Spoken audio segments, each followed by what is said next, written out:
Hürmetli vatandaş, bugünkü leksiyelerimizi başlayımız.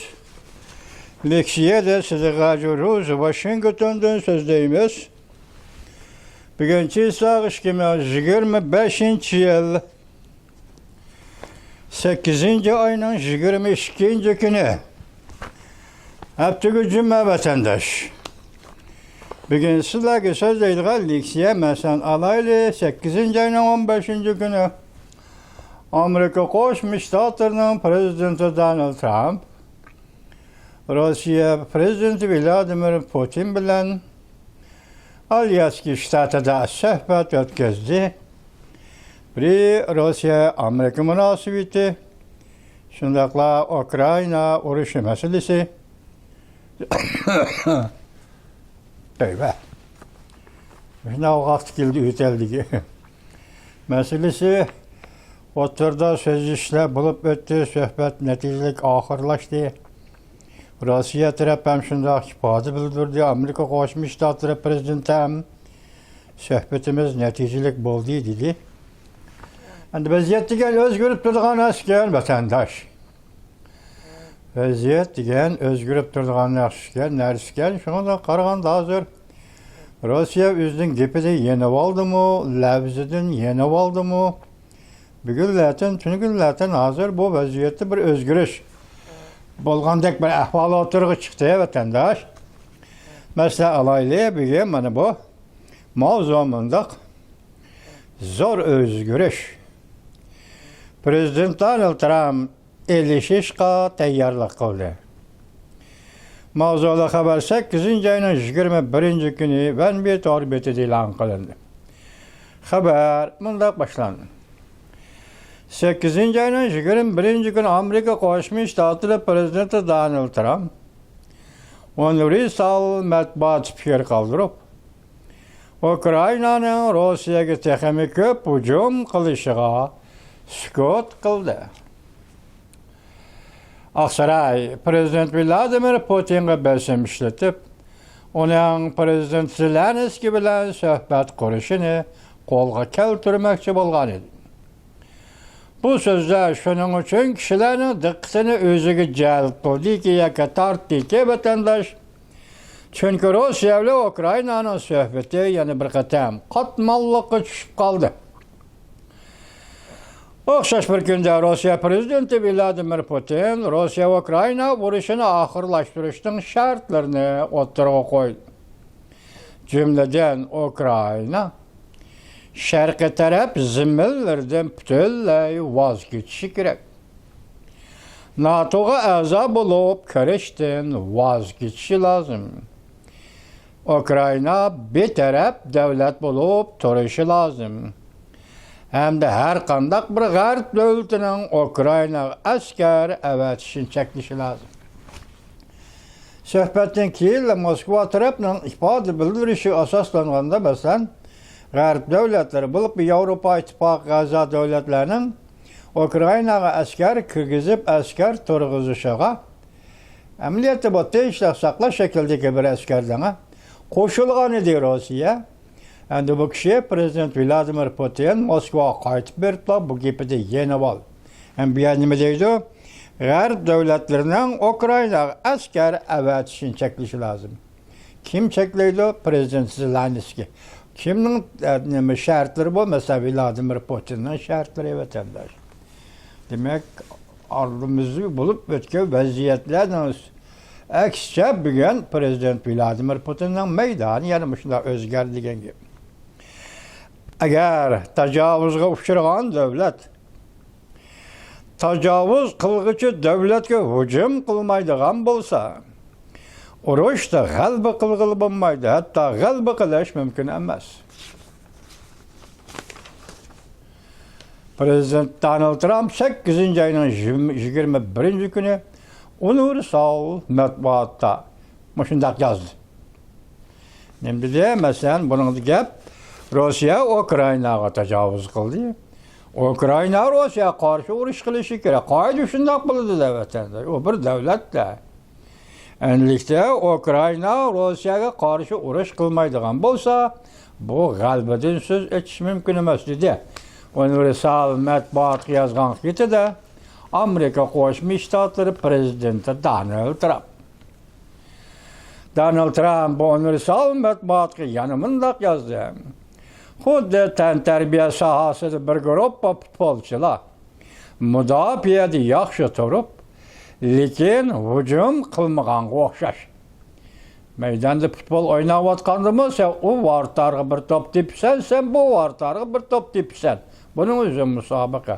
Xuddi shu musobaqa o'xshash, urush maydonidami bir davlat ikkinchi bir davlat tajovuz qilgan ekan, tajovuzga uchrag'uvchi davlatning onanga javob qaytarishi, qarshi o'q etishi, qarshi hujum qilishi bu g'albaning kapolatidir demoqchi prezident Donald Trump. Undaqda g'alba qilish umidi bo'lmaydi. Agar undaq bo'lmasa, g'alba qilish umidi bo'lmaydi. Rossiya bilan Ukraina dal mushundaq munosabatlar ichidagi davlatlardir hozirgi kunda. Prezident Donald Trump sobiq prezident Joe Biden mudofaada turishga ruxsat qilib, Ukrainaning hujum qilishiga ruxsat qilmadi. Shunga bugungi ahvol kelib chiqdi. Ish shundaq bo'lib qoldi deb sobiq prezident Joe Biden hukumatini tanqid qildi. Aqsaray yana bir xabar vatandashim. Aqsaray Amerika ovozi radiosiga shundaq dalilladi.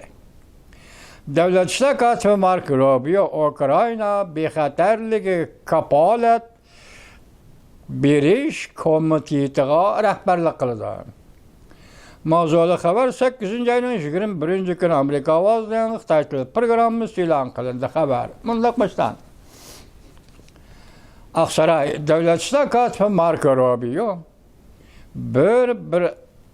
Mark Rubio'ning birlashma komitetiga rahbarlik qiladiganligini va Ukraina bexatarlik kapolati berish loyihasi tuzib chiqib, Rossiya Ukraina urushini oxirlashtirishning bir qismi qiladiganligini dalilladi. Aqsaray shundaq dalilladi. Bu komitetning qurilishi Amerika Qo'shma Shtatlari prezidenti Donald Trump haftaning birinchi kuni Aqsarayda Yevropa Ittifoqi rahbarligi va Ukraina prezidenti Zelenskiy bilan ko'rishgandan keyin suhbatda maslahatlashib qaror qildi. Bir komitet qurish. Bu komitetning vazifasi Ukrainaning bexatarligiga kapolat berish. Oldimiz shundaq degan tuqi Ukrainaga xuddi NATO'ning programmasida ko'rsatilgan 5-moddada ko'rsatilgan mazmunlar bo'yicha xuddi shunga o'xshash Ukrainaga ham shunday kapolat berishimiz kerak edi degan edi.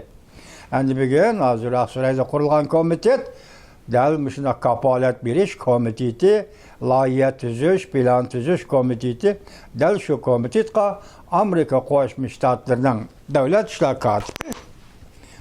ishlar kotibi Marko Rubio rahbarlik qilgan bo'ldi. Aqsarayning bir nafar amaldori davlat ishlar kotibi Marko Rubio'ning bu komitetga rahbarlik qiladiganligini dalilladi.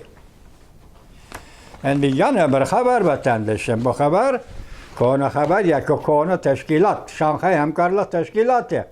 Har yilda bir yangilanib turadigan xabar vatandash. Buning mavzusi mundaq. Shanxay hamkorlik tashkilotining ko'lami kengaydi. Prezident Vladimir Putin qatorliq 22 davlat boshliqlari Jungoning raisi Xi Jinping bilan bir yerga jam bo'ladi. Mavzuli xabar 8-oyning 21-kuni Vanvi torbetida e'lon qilindi. Xabar bunday boshlandi. 2025-yillik Shanxay hamkorlik tashkilotining yig'ini 8-oyning 31-kunidan 9-oyning 1-kunigacha Jungo Tianjin shahrida o'tkaziladi. Bu yig'inning ko'lami tarixdan birga eng yuqori saviyani yaratdi. Jungoning raisi Xi Jinping 20 necha davlat rahbarlari va 10 necha xalqaro tashkilot rahbarlari bilan uchrashadi, suhbatlashadi. Bu qatimqi yuqori darajadagi yig'ini Shanxay hamkorlik tashkiloti taraqqiyot tarixidagi moyan bir namoyanda deb qaraldi va butun yer sharining diqqatini o'ziga tortdi, deydi muxbirchaq. Shuna tasvirladi muxbirchaq, muxbirchaq vatandosh. Jungo Tashqi ishlar ministrligi 22-kuni bu yuqori darajaliklar uchrashuvi taklif qilingan davlat rahbarlarining va xalqaro tashkilotlarning ismligini e'lon qildi. Shanxay hamkorlik tashkilotining 2025-yillik yig'ini 8-oyning 31-kunidan 9-oyning 1-kunigacha Jungoning Tianjin shahrida o'tkazildi. Jungo Shanxay hamkorlik tashkiloti yig'inini Jungoda 5-qatim o'tkazgan bo'lib hisoblanadi. Bu qatimqani qo'shganda. Bu yig'in yoki bu tashkilot qurilgandan beriki ko'lami zo'r yig'in bo'lib hisoblanadi. Jungo matbuotlari bunday xabar qildi.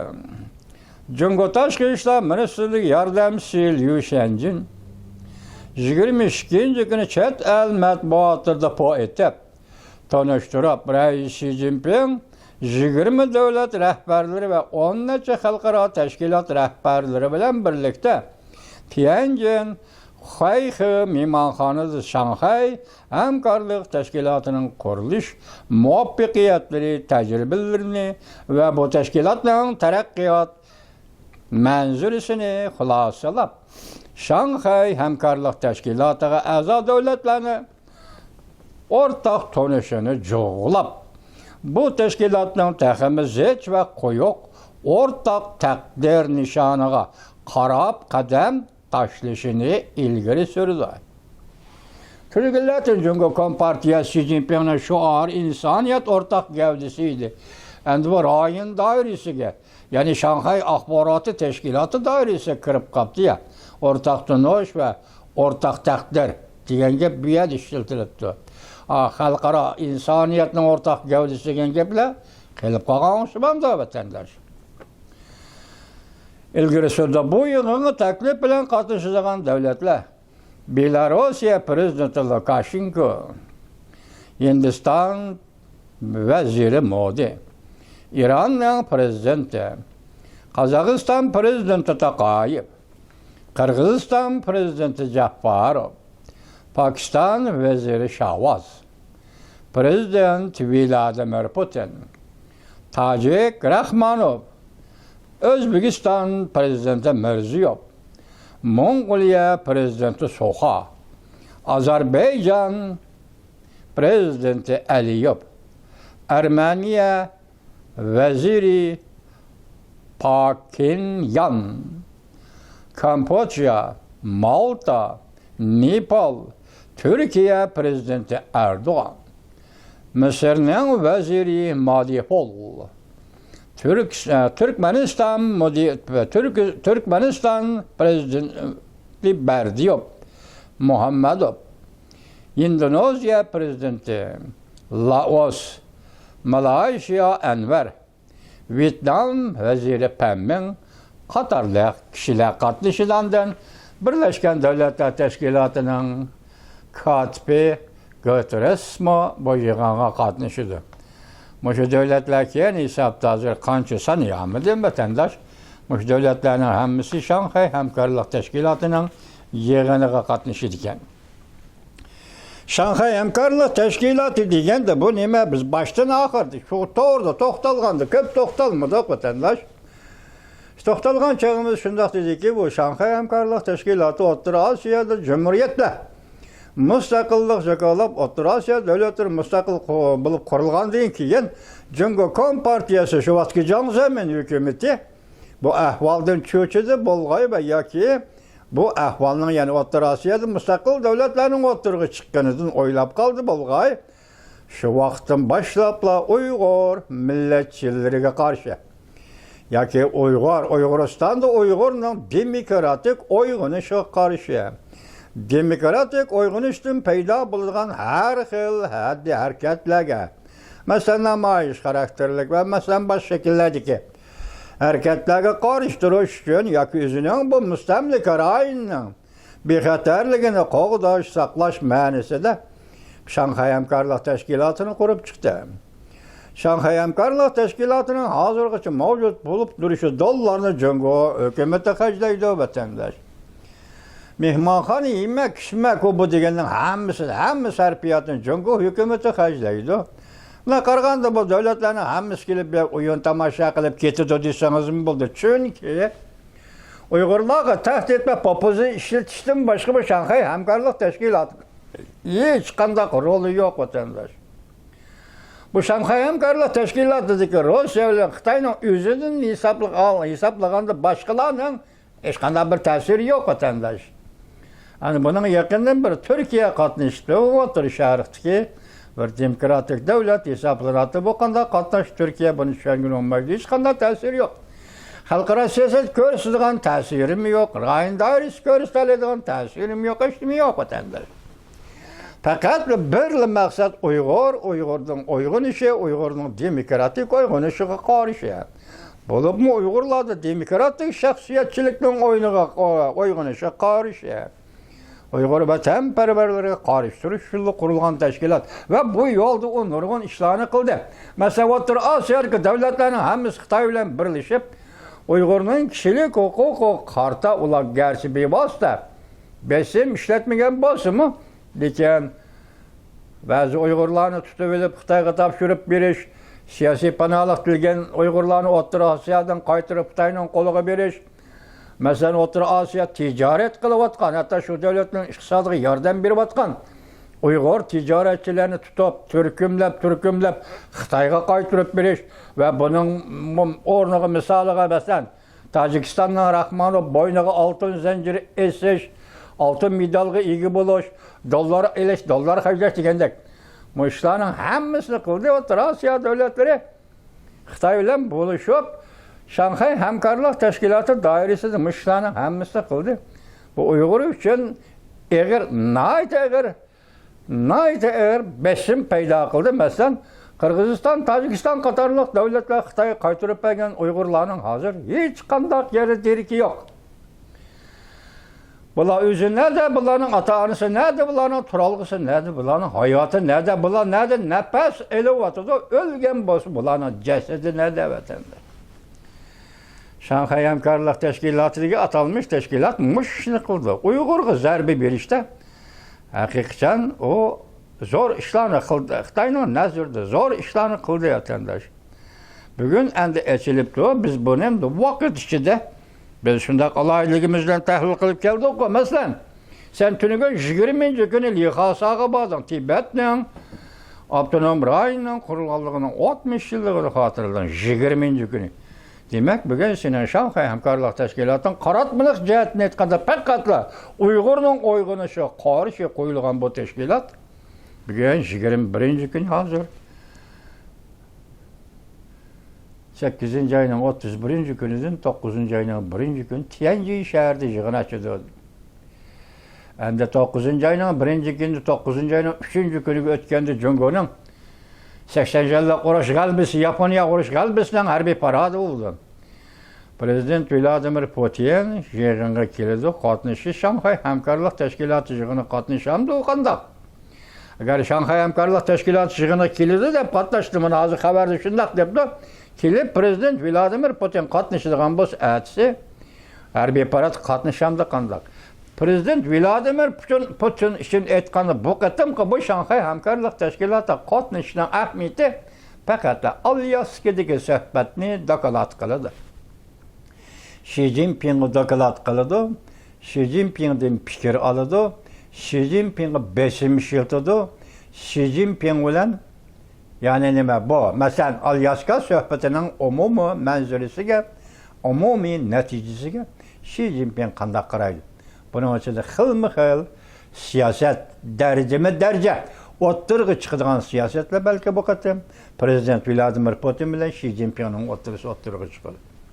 Şuna biz deyimiz ki vatandaş Şanghay Hamkorlik Teşkilatı 8. ayının 31. günü Xizangdagi Tibet'te Abdunam rayon kurulğanlığının hatırgını 8. ayının 20. günü Aralıkta 10 gün var iken de biz bunu xulasılap, bu Tibet'ki münasibetlik, bunisi Şincan. Mustemlika Uyguristan'a münasebetli de xulas çıkırmaz vatandaş.